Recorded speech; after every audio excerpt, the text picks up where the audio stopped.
Welcome to Penrose Learning, where we make understanding easy.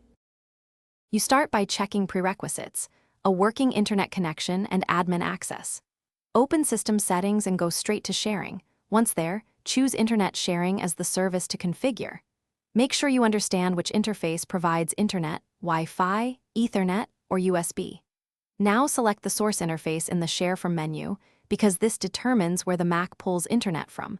Once you've done that, move on to configure how you'll share it with others. Now you configure the hotspot itself.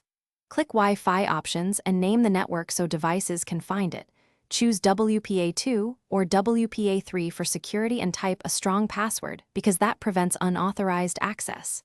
Select the channel, pick a less crowded one to improve reliability, and confirm the correct sharing interface under to computers using.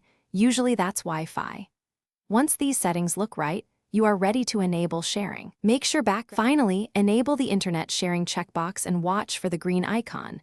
This means your Mac is broadcasting.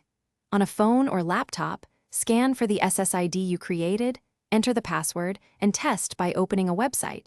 If pages load, you're done. If not, first restart Wi-Fi on both devices, then toggle internet sharing off and on. Make sure your Mac's firewall or network locations aren't blocking traffic, and verify the client has a valid IP via DHCP before trying again. Thanks for watching. If this was helpful, leave a like and consider subscribing. See you next time.